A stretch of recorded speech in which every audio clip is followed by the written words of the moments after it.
Hello, everyone, and welcome again to the Culture Connects podcast. I am your host, Honey, and I am here with my co-host, Santino. How you doing, everybody? All right. Okay, you guys, please take this time to like, share, and subscribe to the Culture Connects podcast on Facebook and on YouTube. Today's topic is misguided youth. Challenges young people face today. And we're going to talk about the lessons that we learned growing up, in the 70s and 80s. My co-host Santino, phenomenal, okay? Author of not one, but 2 books, astute businessman, and he's also the son of blues legend, Artie Blues Boy White.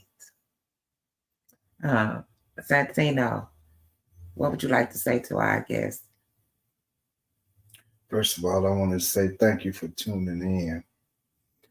As I stated earlier, that I wish Honey all the success in the world with her podcast. She's a woman that's always striving, to elevate herself, to do business and everything. So when I was given the opportunity to come here, I couldn't turn it down. Thank you. Me and Santino, we have a deep friendship. I have so much love and respect for him. And I just look, and I want to take this time to say thank you and apologize to him publicly, because I'm quite sure I get on his last nerve. Santino is one of the most cool, laid back people. And, I'm introverted, but, I'm all over the place. I'm always doing something, and, and he always my sounding board. So, I just have to, I know I get on his nerves. I know I do, but I know the love is real. You know what I'm saying? I really appreciate the friendship, and I thank you so much for coming on the Culture Connects. You know what I'm saying? No problem. Now, Santino was raised in the streets, and he jumped off the porch at a very early age. I'll let him get into that, but he was raised on the South Side. He was in the streets. He did some bits in the penitentiary, and today, the transformation is miraculous. And it's nothing short of miraculous. I can't wait for him to really enlighten everybody. And to my guests, please, if you're watching, participate. We welcome the commentary. If you have any questions, please do not be afraid to ask them. We welcome guest participation. So now we're going to take a brief commercial break, and we'll be right back, you guys.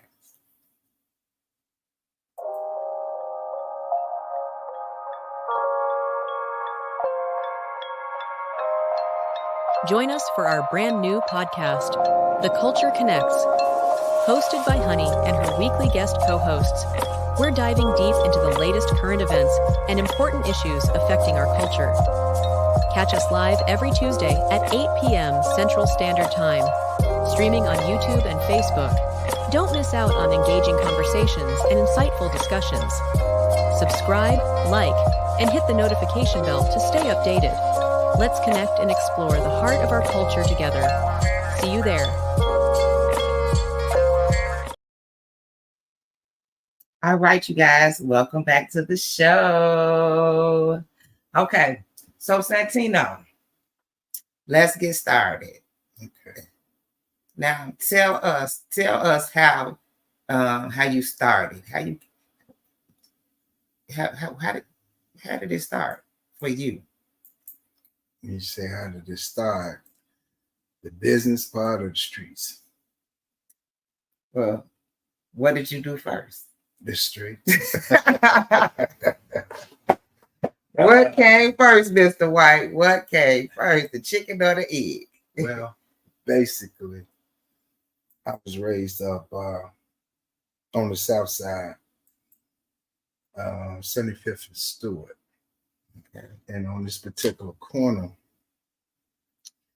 that was a spot where hustlers came from all over to hustle.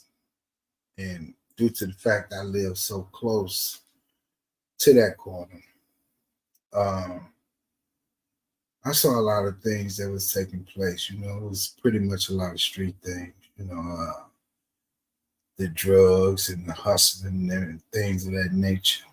And I was intrigued and I was impressed by it because we're talking about a time where, you know, in the 70s, being black, it really wasn't much for a person to do.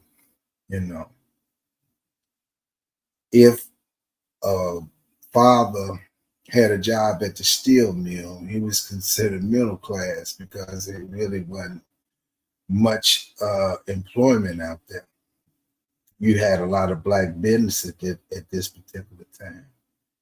But other than that, you had a lot of black people that was trying to make their way through it. And the streets was a way that they went about it, you know. And like I said, I was intrigued by it because at an early age, I knew I wasn't going to be a sports figure. I wasn't going to be a blues singer, none of those things, you know. So I learned what it was that intrigued me, and the streets intrigued me. You know, you see the guys in the Cadillacs with the perms wearing the jewelries, you know what I mean? I was totally impressed because at that particular time, black man owning Cadillacs, that was something to see, you know. So I, you know, at an early age, I said I wanted that. And because my father was Artie, a lot of doors open for me, you know what I mean, that didn't open for a lot of young cats my age. I was able to go in lounges and pool halls and stuff like that. I was able to be up close and personal to a lot of the hustlers and players, you know, and I always had a thirst for knowledge. And I conducted myself like a man. I sit back and watch. You know, I was a boy pretty much in a man's body. And a lot of the hustlers and older guys seen that I was hungry for it. And not only did they see it, I asked them, hey man, teach me that. You know, I'm watching them do all kind of things to generate money. And I wanted to know. I wanted to know how it was that they got in the position they was in. Excuse me. And about how old were you when this started? Oh man. I came out of the streets at an early age because 10 or 11, I started paying attention because truth be told, our living room was the crap house. You know, hustlers came from all over because my father was a blues singer, but he was a gambler and he gambled well, you know. So all the hustlers was at our house, you know, because we had not just on Friday, we had a 7-day crap house, you know what I mean? Every day. Yeah. Every day. I was young. They used to have a crap table with the big quilt over there where it went over the table and down to the floor. I used to sneak up under the table because I wanted to hear the conversations and everything, you know. And I knew the voices without seeing the faces. And later on, when I seen them in the street, I was like, hey, man, you said this, man. What does that mean? Tell me, you know. So, yeah, at an early age. But when I pretty much ventured off in the streets, I was about 14 years old myself, you know. And at the age of 14, I started peddling weed, you know. My hustle was marijuana, you know. Okay. Mm-hmm. Now, back then, was it in the brown little thing? Yeah, it was in the brown envelope. Yeah, a $5 bag, you got the brown envelope folded over. $10 bag, it was the long vanilla envelope. Yeah, you know. Oh, it sure has evolved. Yeah, it's kind of different. Yeah, you know. But still in the same, the same realm. Now, you grew up on the South Side. Mm-hmm. You started selling weed. Mm-hmm. Now, was there any like gang stuff going on with you, or you was just kind of more stuck to the hustling side? Well, I was more of a hustler than I was anything. Gangs pretty always been around. Okay. But during that particular time, everything was at a low pace. Mm-hmm. You know, you had a lot of neighborhoods that was sticking together. There always been gangs. Did I come out the gate, get involved with that? No, because my thing was hustling. And I learned more about hustling in the streets than I did gang banging early on, because my hustling took me everywhere. Along with me selling weed, I picked the trade up from my father. I was a gambler. You got to remember that my house was a crap house. You know what I mean? So I took to the streets what I learned. You know, I learned how to gamble. And I went everywhere gambling. It wasn't nowhere that I couldn't go and gamble, because everybody knew me as a hustler. I didn't go nowhere to start no trouble. You know what I mean? If I didn't care who wanted to place a bet, they can get it on with me, because that's what I did. Let's go. Yeah, they can get it on. Okay. So you was one of them people that came outside with the dice in your pocket. I had several dice in my pocket, all colors. All colors. Whatever crack game I walked up on that they was playing with a red pair. I had a red pair, white pair, green pair. Yeah, on the regular. Okay, now if you guys have any questions, please chime in. We welcome any questions, any comments, you know what I'm saying. Join the conversation. And like, share, and subscribe to this podcast. We need you. Okay, so you started off, now that was about 14. Mm-hmm. Okay, so give us, how did it evolve to where you wound up going to jail for the first time? Well, that came later on. That was my smaller version of me hustling at that particular time. I think when I turned about 15 to 16 years old, I had encountered some guys that was selling stronger narcotics. Okay. And one night I was out late night, doing what I do, sell my weed. And it was a murder that took place. And the next day, on my way from school, the guys that was even now, the guys that was selling the narcotics, one of the guys pulled on the side of me and asked me, "Man, what did you see?" I was a young, swift young nigga. I was like, "What you mean? What did I see? I ain't see nothing." You know what I mean? So he's like, "Little nigga, you was out there, he told me, get in, man, ride with me." I say, "What? I ain't getting in that car, mind you. I just seen these chumps body somebody," you know what I mean? But at that particular time, I had more heart than brains, because he asked me, "You scared?" I said, "Scared? No, nigga." I snatched the dope and jumped in, you know what I mean? So we riding around. He said, "Man, I see you got these little cats out here working with you." He said, "Man, I got pounds of weed," you know what I mean? Mm-hmm. He said, "I do other things, but I got pounds of weed." So the nigga said, "I'm going to give you a pound of weed." I was like, "No, man, I don't want you to give me nothing." I said, "Then if I accept your pound of weed, that means I'm going to be working for you." I said, "No, I don't work for nobody." He was like, "No, I'm going to give you this one." He said, "You could just take the money and do what you do, and you just buy from me." Pretty much what he was doing was filling me out. Right. Because he knew I saw what I saw. You know what I mean? This was one of these, nigga, take this and, Mm-hmm. So that's how I really got in tune with hustling other things. Back then it was cocaine, heroin, teas and blues, different things of that nature. So, that was pretty much what I was doing. Okay. And what they doing the syrup back then too at that time? Was that popular at that time? When was that popular? The cough syrup, it was always around, but it didn't get popular. Back then they had Rexall drugstores where you can go in a drugstore and get Robitussin X off the shelf. But they had the cough syrup with the codeine and 591Js. That pretty much took off in the 80s. A lot of people in the 80s was drinking cough syrup. Okay.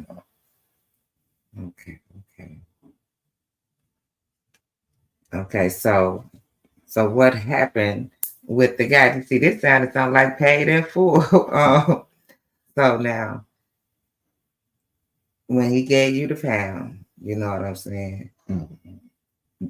Did that start a relationship between the two of you, or was it one of those situations where you took the blessing and went on about your business? Actually, that started a relationship. The guy name was Randy Mack. It started a relationship because, like I said, I was impressed by the hustle. This cat drove 75 Talisman Fleetwood. He had long perm, finger waves, and at that particular time, I noticed he would keep 3 or 4 chicks with him, finger waves and mini skirts. So, that's part of what I saw early on. So to be up close and personal with him, I was like, yeah, this, I want in. Yeah. I want in. Yes, yeah. Okay, cool. Now that's cool, So, okay, so now, about how old were you at that point? At that particular time, I was probably about 15, 16 years old. Okay, so now, when did the pimping come in? Actually, that came from him because, like I say, not only was he a drug dealer, he was a pimp. He had 4, 5 chicks on the line, 6, 7 chicks, and he did.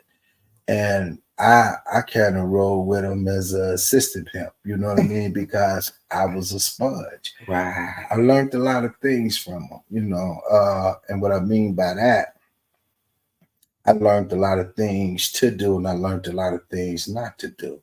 Mm-hmm. You talking about, like I said, I'm 15, 16 years old.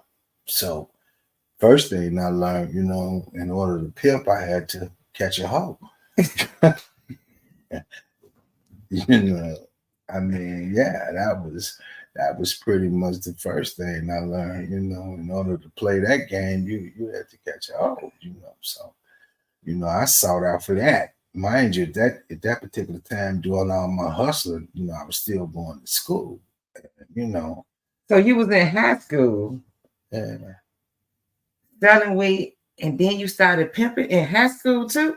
I started in high school, not just the weed. When I met him, I started selling teas and blues, heroin, all that, because he opened up a whole nother world for me. You know what I mean? I had to stay in school because my father, he wasn't going to have it no other way. Right. What I mean? My father was a blues singer, but he was real street smart. He wasn't going to have it the other way. And yeah, I was 15, 16 years old.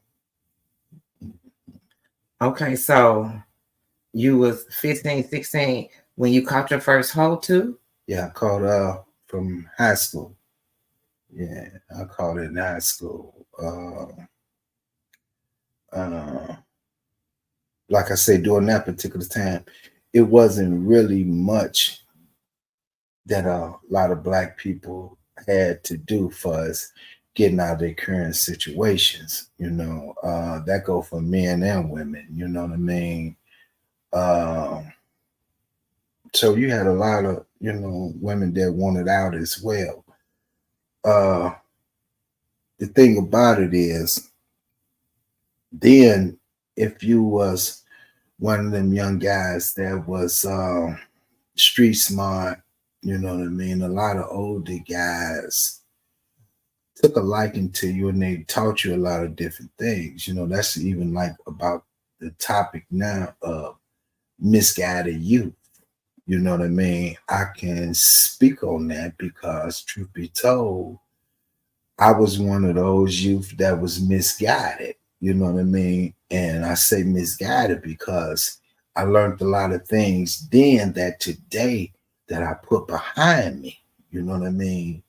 And it was only a blessing from God that I had different individuals in my life that just didn't live that lifestyle. I didn't just surround myself with those kind of people that ate off the street. You know, I had a lot of other people around that were study trying to guide me in a different direction, in the direction of positive. But excuse me, at that particular time, like I say, I wanted that. See, now people use the term, you know, me, I beg the difference when they say he got turned out at an early age. Mm-hmm. When a person get turned out, that means somebody taught them something against their will and had them do things against their will. I didn't get turned out. Okay. I got taught. Right. You know what I mean? Yes, yes. And see, I got taught the things that I know. And when I say again, at this risk of sounding repetitious, when you say misguided, a lot of youth of this day, you know, a lot of things that they do and they wasn't taught. You know what I mean? They wanted it because everybody, no matter who you is and where you are, you want to better your situation. Mm-hmm. And you're going to use the tools that are at your hand. Yes. People often say that the youth nowadays are dumb. I beg the difference in that. Oh, yeah. They're not dumb. They're some very intelligent young men and women. They might do stupid shit, but that don't mean that they dumb. That's right. Totally a difference. Right. Now, if an individual come along and guide them in the right direction, you know what I mean, to channel that knowledge that they got. You know, some of them young cats, girls and boys might be on the magazine of Fortune 500 because they can do things now that we couldn't do back then. Even with the computer, they know things that we couldn't even famish of. Yeah. So they not dumb. They do stupid shit because they don't got nobody to lead them in another direction. Well, you know what, Santino? Some of these kids do, and they just do stupid shit because they get up with their stupid friends who don't have nobody to guide them. And because what I think as at a certain age, like, you know, when with my children, I'm a mother of 4, when they all were young and pretty much under my leadership per se, you know, the fundamentals were there. And then when they got to like high school, you know, puberty age, you know, all of them acted out around the same time, around 14, 15, you know, they started acting out. And then by the time they graduated from high school, they had kind of like reined it in. And then when they turned, except for this last one, because he hasn't turned 21 yet, but like all of them, when they got around 2021, it got to that whole little thing again where they puffing their chests out and hanging with, unfavorable for me, unfavorable as people, you know. But so like, how do you think that, like, what do you suggest for like parents like us, like, you know, once they, because like I said, once they get around those friends and then they're listening to that music and then they're playing those video games, you know, and everybody is shooting, everybody is killing, you know what I'm saying? Everybody at the strip club, even in the video games, you know, it's just, you know, what do you, hold on one second. Robert, I can't even see that. Hold on. Let me see if I can see it better here. Robert Lewis says, as we select a way to approach our youth, we need to prepare ourselves for our own needs and embrace today's technology, which just so happens to manifest into their sole means of success and slash survival. You know what, Robert? Okay, Santino, I'm gonna let you elaborate on that and then I'll touch on it. Well, here's the situation. Parents these days are at a disadvantage. Like he was just saying about vast into technology and all of that. What we live in a visual world. Mm-hmm. And our children, they go by what they see and what they hear. Case in point, what they see is a lot of people wearing a lot of jewelry, driving slick cars and different things of that nature. Mm-hmm. So naturally they want to emulate that. Yes. You know what I mean? Yes. Now, if they don't see that, they figure you don't know what you're talking about. You know what I mean? So why would they listen to you? I tell people when they talk about talking to the young guys, I said, man, let me explain something to you. You can make your mouth speak Chinese. It don't mean you're Chinese. You just know the language. Mm-hmm. Because they watching what you do. So if you sincere about guiding somebody, you got to make sure the walk that you walk is what it is. You can't tell them about being productive on one hand, and then on the other hand, they see you swinging off the ceiling in the club, drunk and high. Yeah. First thing they're going to say, man, I don't want to hear what this dude got to say because he's not living it like he talking it. Right. And I'm just a true believer in that. And it's got a lot to do with the presentation. The way you approach anybody is what counts. A lot of these older guys, I see them when they try to come to, the level of these younger guys. Pretty much what they doing and what the young guys seeing is an older guy trying to compete with him. You know what I mean? Trying to hang and all of that. Yeah. Want to hang and want to smoke weed with him and all of that. So indirectly, you becoming a threat. Because in his mind, if you're not on this level and you're on the same level with him, why should he listen to you? Right. He's not going to listen to you. Yeah.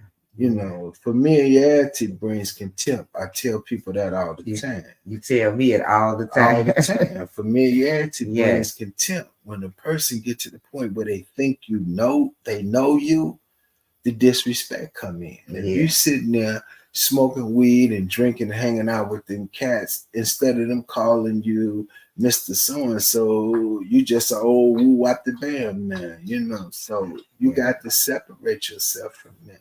You got to show them that I'm talking to you from not off the top of my head, but from experience. Yeah. And if you were approaching the right way, you might, if it's 10, if you can catch one that'll listen to you, that's good. Because the one that listened to you and the other 9 that didn't, they might listen to him. That part. You know what I mean? Yes. If you can catch one of them to listen to you, whereas though you can let them know, it's a different way to go. I had to learn that as I got older. I thought my father didn't know nothing. You know what I'm saying? Because he was telling me all the time that this way of life gonna end you up into the penitentiary, and he knew what he was talking about. You know what I mean? Yeah. My mother used to tell me, because I thought she was so square, right? And she was, and I never called her that to her face, you know what I mean? But she knew I thought it, right? And she used to always say, I'd rather be square because squares be around longer, right? And I just used to laugh, you know what I'm saying? And whatever, all of that. But at the end of the day, she was right. Yeah. She was right. And, my mother, she didn't play in the streets. She worked, she worked a square job. She was able to retire, get her pension and all those things. And when I was younger, I didn't understand the importance of all of that, And so I just really thought she was, square. And man, it wasn't until after I became an adult and a mother that I had to go back and really just, man, not only apologize to her, but thank her. And I grew to lean on her as a mom because she was so insightful, Okay, we're going to take a brief commercial break and we'll be right back, you guys.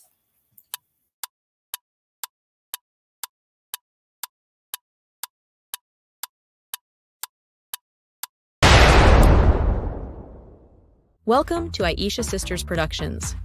Got the vision but need the firepower? Look no further. We don't just create, we dominate. Whether it's e-flyer creation, commercial production, or top-tier advertising and promotion, we take your brand to the next level. Need a podcast setup or already running one? Let us handle the backstage production like pros. Stay in front of the mic while we handle everything behind the scenes. Don't just get noticed, get remembered. Contact Aisha Sisters Productions today for all your streaming and production needs. It's time to elevate your brand. We'll take you there.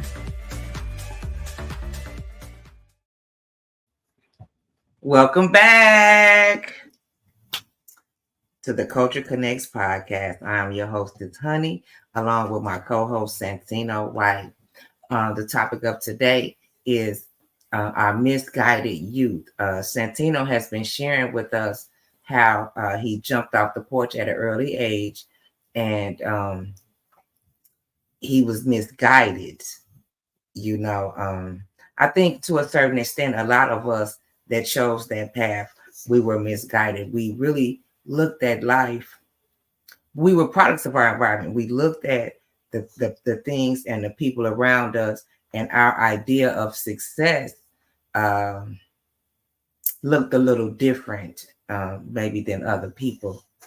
Is that a right way to frame it, Santino? Because when I was coming up, we didn't see a lot of like we had Black businesses and things of that nature in the neighborhood, but the successful people that I thought were successful, most of them was, drug dealers, pimps, con artists. You know what I'm saying? It was even some stick-up men that was really getting down at the time, So, those are the people that, we kind of looked up to at that time. Yeah. That was a way out. My father used to tell me about quick money and shortcuts. Those was the shortcuts. The streets was the shortcuts. But I'm going to tell you something I learned and I thought about as I got older.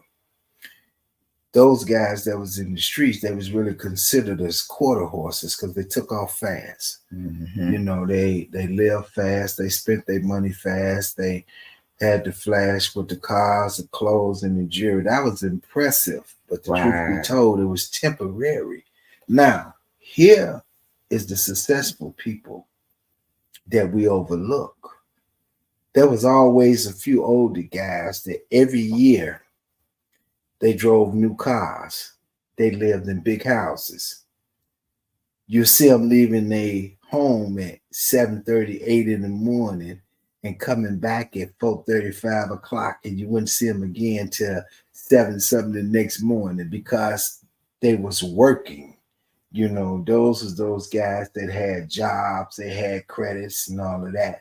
The hustlers had quick money, but it was a lot of things that they was lacking. You know what I mean? That old guy that got up every day and went to work, that old guy had houses and cars because not only did he have a job, he had credit. That wasn't even an option for a hustler. Those was the real successful people. Those was the people with longevity. Yes. See, hustlers only paid attention to what they can fold and put in their pocket under the bed. Mm-hmm. Those older guys invested their money into brick and mortar. Yes. Something that had longevity. See, at that particular time, you didn't know that stage of the game because you had street guys saying, "Look at them squares." Yeah, you know exactly. what I mean. Look at them Yeah, they squares. square. So Yes. you grew up to say, I didn't want to be a square. I want to Yeah. be a part of the hip crowd. Yes. Yes. But if you do the math and you look back to a lot of those guys that took off kind of fast, you got to kind of ask where they at now. You know what I'm saying? Yeah, you got to ask where they at now. Yeah. Yeah. Now, Robert Lewis says, I come from the trenches.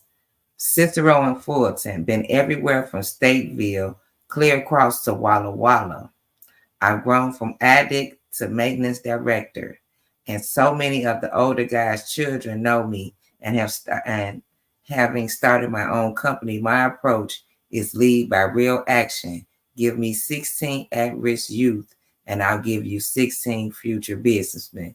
Now, that's what I'm talking about, brother. We definitely need people that's willing to be boots on the ground.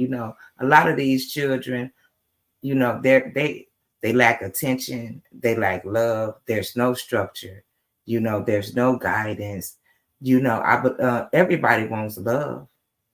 But check this out. Let me intercede into what he just said. Okay. What he just said is he came from the trenches. He experienced what it was like to be an addict. He experienced the penitentiary, different things of that nature. Mm-hmm. At that particular time, before all of that, he was considered a misguided youth. Mm-hmm. Now, if life or the people would have gave up on him, those things that he got now and experiencing now, he wouldn't have experienced that. He wouldn't be the man that he is today. That's right. God allowed us to go through certain things to become the men that we are today. So that's what I say, when I hear older cats talk about, oh man, he a lost cause. There's no such thing as a lost cause. I was a lost cause. Who ever thought that I would be the author of a book? I would be in the real estate.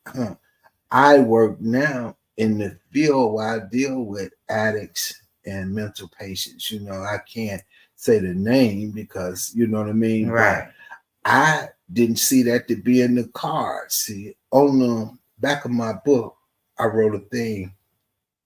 Excuse me. When I said that I had one plan for my life, but God had another plan. That's right. Who would have knew I would have came out to be the way I was? I was acquitted for several murders. You know what I mean? I remember the judge asked me my last go round, Mr. White, what you gonna do? And I had to be totally honest with her. I don't know what I'm gonna do, but I know what I'm not gonna do. Yes, And I had to say that because at one point I was only conditioned in my mind to do one thing, hustle in the streets. But my zeal that I had in me for life and succeeding wouldn't allow me to go that route. I didn't know what I was going to do, because I've been hustling since 14 years old. But I had to make a conscious decision that I was going to change my life. You know what I mean? Yeah. And I had to step out on faith. What he's saying right now is positive stuff. And I commend him for that. Yeah, that's what the youth need to see and hear, that it is a change. It is a life after what we thought was life. All that misinformation that we got, you know what I mean? We got a lot of misinformation. Yeah. You got to come to the point where you got to learn. Well, I got to speak for myself. I had to learn how to reinvent myself. I had to be a whole nother Santino. I didn't want to be the Santino that people thought they knew. You know what I mean? Yeah. When I encountered people, you know what I mean, they would describe me as certain things. But I take pride in saying, no, bro, you can't define me by what I did. You got to define me of who I am. What I did don't define who I am. You know what I mean? when you allow a person to do that, they place you in the box. Right. And yes. so many people want the pats on the back, you did what I'm saying, to the point they don't mind being in the box. But me, I'm bigger than that box. That box can't hold me. What you said. Yeah. What you said. That box can't hold me. I'm bigger than that. So, I don't allow people to say, oh, you this and that. No, I ain't that. What I am is I'm a man of God. I ain't perfect, you know what I mean? But, I'm not who you want me to be. And never will be. Yeah, never I'm not will who you be. want me to be. And it's crazy that you say that, because people love to judge people by their past. I'm not the same person I was 10 years ago, even 20 years ago.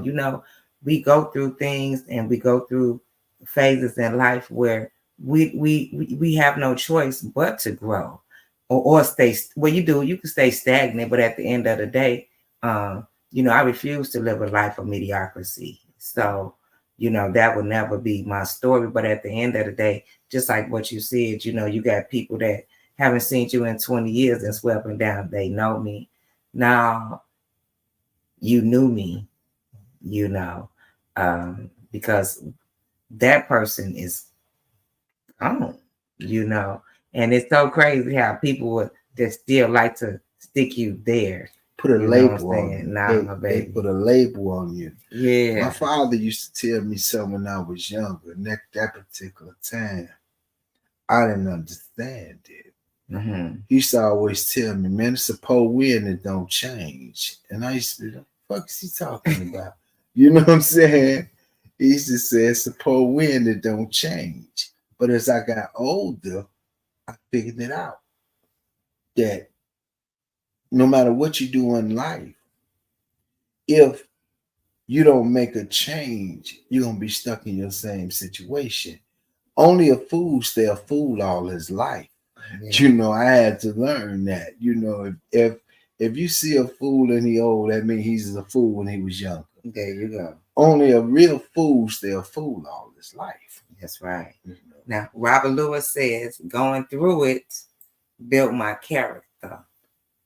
Exactly. Yes, it does. Yes, it does. Those things that we go through in life definitely show us who we really are and what we made of. He said, my pops once told me, you can't drive your car looking out your rear view. The past is behind you, Joe. And he's so right. It's back there. And we ain't looking back. We pushing forward. I'm going to say this to Robert. Mm-hmm. I had to learn this myself. It didn't build your character. It strengthened your character. See, you had to have character integrity in you, even doing your wrongdoing. But when you made that change, you did that step to change your life. It just enhanced the character integrity that you had in you. Because I know a lot of people, no matter what it is they doing, if they ain't got no integrity or character in them from the beginning, they ain't gonna pick it up later on. You can't teach common sense. If you don't have common sense, that's something a person can't teach you. That part. Yeah. Character and substance is something you got that you got in you all the time. So true. So true. Now, Santino, we've been speaking about the misguided youth. Share some key lessons that you learned from your own experience that can help prevent the youth from going down the wrong path. Like I said, what I had to do, I experienced a lot of things coming up in the street. The first thing that I would advise a person to do is assess their life and assess the things that they're doing. You know what I mean? I learned that if you're the smartest person in your crowd, you need to find some new friends. So that's what I had to do. A part of me making my transition, I had to surround myself with new people. Because like I say, I didn't know nothing but the streets. I jumped off into the limo business, and by the grace of God, me and my partner, I don't drop names, it was successful. And then coming from that, ventured off into the real estate business. You talking about a chump, you understand, that had to self-educate itself from the penitentiary. You know what I mean? Because everything that I learned in school, shit, I forgot it. I joke and tell people I ain't got nothing but a second grade education. My mother laugh all the time. She's like, you way smarter than that. I do that because even in making changes in my life, I had to man up and learn some submission. Mm-hmm. You know what I mean? I had to learn how to take advice and submit to the point that I was willing to learn something new. When you open up to learning different things, that's the first step of change. You're willing to learn something else. You're willing to put everything that you learned that put you in penitentiary and harm's way behind you. You know what I mean? That's the main key. You got to be able to submit and be honest with yourself. Say, I just don't want to do this no more. That right there will open the doors for you to make changes, even the youth. See, if you got a young cat that all he knows is to grind and hustle, and you approach them about doing something different, the first question they're going to ask you? What? Well, what do you got for me to do to continue to feed my family? See, it's easy to tell a person to stop doing something. You know what I mean? Right. But you got to have something for them to fill that void. If you ain't got nothing to replace that, you talking Chinese to them.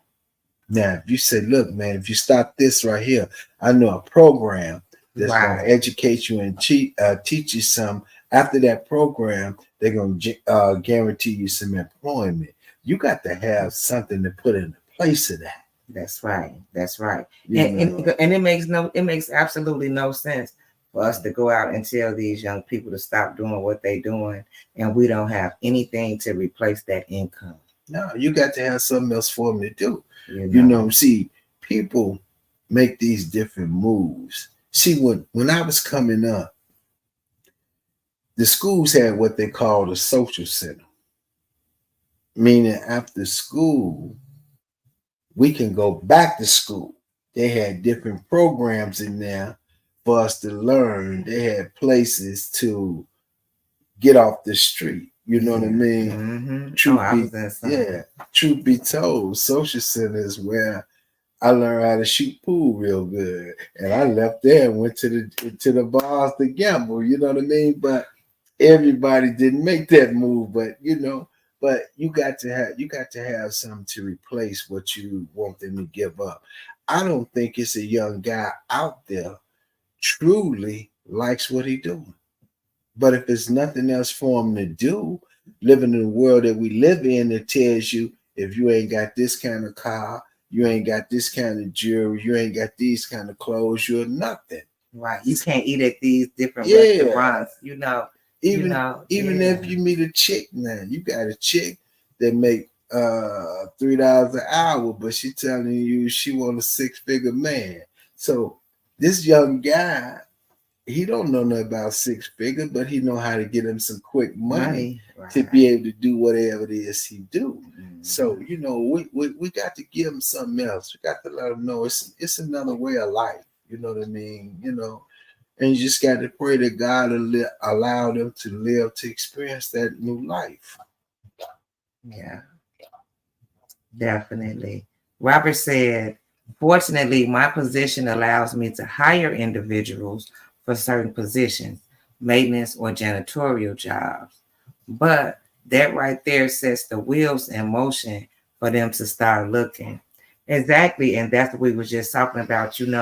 There's no way that you can tell a person to stop hustling or however they're getting their money if there's no viable replacement for that income. it makes absolutely no sense, and so that means that our youth, we have to start investing in our youth and finding viable replacements for that income, And there are different programs, but a lot of times these young people aren't aware of the different programs that are available to them, But it's definitely some out there. Can I tell you a story? Mm-hmm. I went pretty much all my life unemployed by other people, but I had a job dealing with a particular violence intervention. And I remember, walking down the street, I'm talking to this young guy, and he asked me that question. He said, "Man, if I stop this, what you got for me?" Right. I said, "I tell you what, if you serious, this is what I got for you." I said, "If you meet me in such and such place, I'm going to see to it that you get a job." He came. Watch this here. Okay. When he came, the director that I was working under, he said, "Mr. White, we're not hiring." I said, "I told the young man that if he come here, we'll get him a job." He said, "Well, we ain't got no openings." I said, "Let me ask you a question. If I quit right now, is it an opening for him?" He said, "What?" I said, "If I quit right now, is it an opening for him?" I said, "Because I told him right that if he come here, I get him a job." Right. And he asked me, "You willing to do that?" I said, "I quit." I said, "Would you give him a chance to fill out an application?" Man, truth be told, he did. Oh, wow. That's awesome. He did. That's awesome. Yeah, he did. And I did quit. Really? Yeah. Wow. Yeah. See, Santino, that's why I said, you guys, this man is nothing short of amazing. We needed more than an hour to tell his story, and he didn't want to go too deep in, no way. Get the book, Trouble Man. You got to read it. It's a must. It's on Amazon. You got to get it. And he has another book, Cold and Mean. That's another one. It's hot. It's hot. You got to check them out.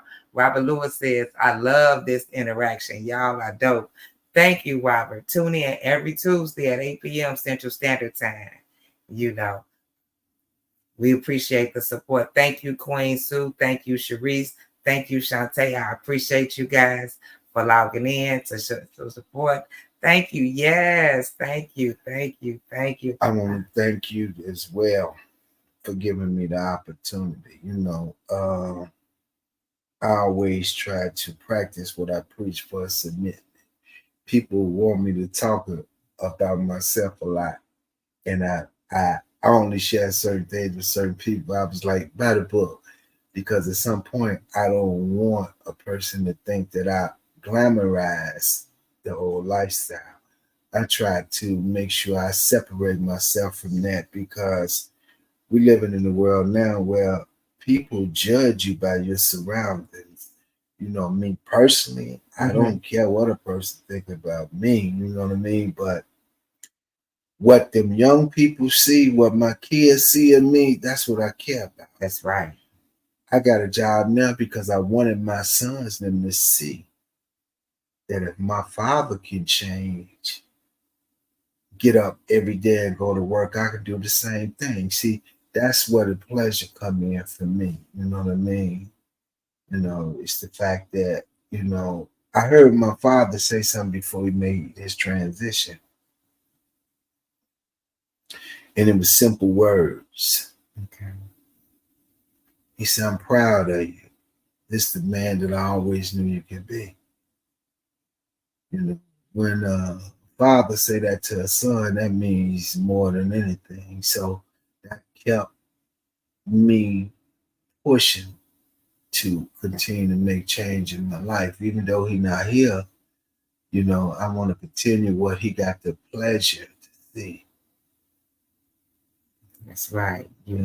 My mother has made her transition, and she used to always tell me, once I got out of my madness, like, "Baby, I ain't got to worry about you. anything ever happens to me, I can rest well knowing that you're gonna be okay. And I live my life, you know what I'm saying, to make my ancestors proud, and make my descendants proud as well. You know, I lived out the land for a lot of years as well, and I went back into the workforce for the same reasons. I wanted my children to see me with some structure. You know, I spent over a decade in the military, but when I came home, man, you know, I was on something else. But once I started my family, you know, I really wanted them to see something else. I wanted them to experience something else. And the only way that was going to happen was for me to lead by example.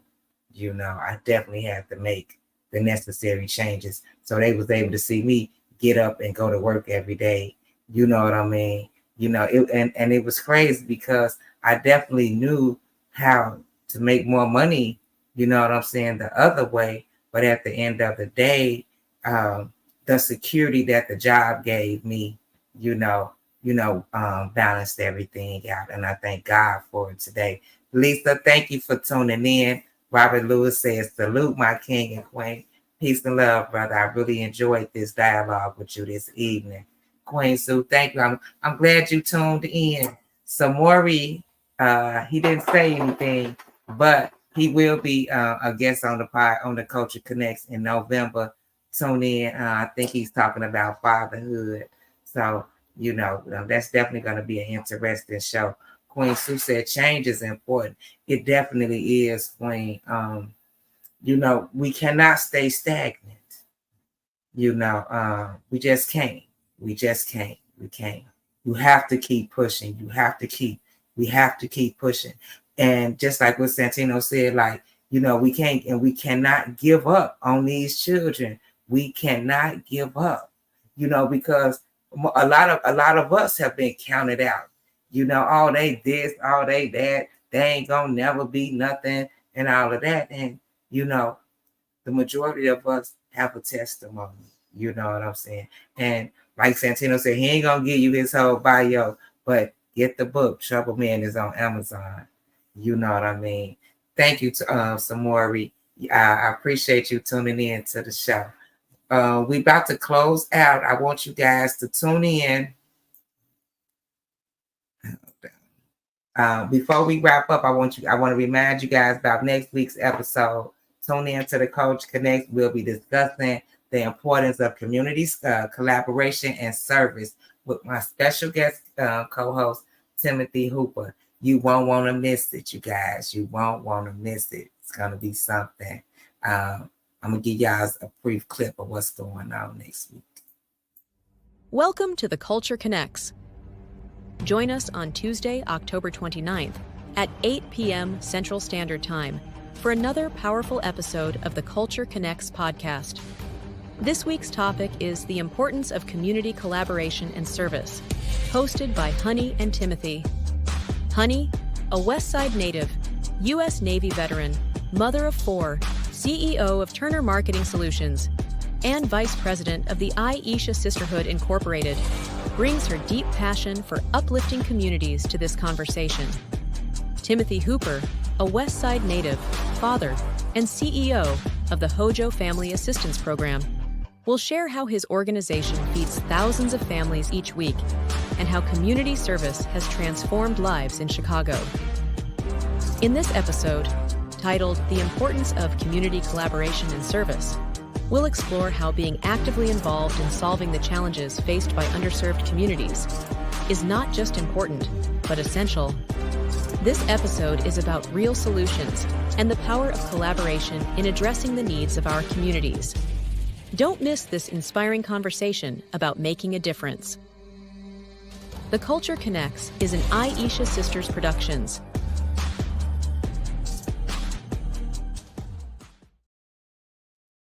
All right, you guys. Thank you for tuning in. Santino, thank you so much for joining me. Wow. You guys, please like, share, and subscribe to the Culture Connects. Please share this live to your social media channels. I definitely need all the support that I can get. Thank you so much for tuning in, and see you guys next week. Thank you for watching the Culture Connects podcast. Please join us next Tuesday at 8 p.m. Central Standard Time. I am your hostess, Honey, and this is an Aisha Sisters production.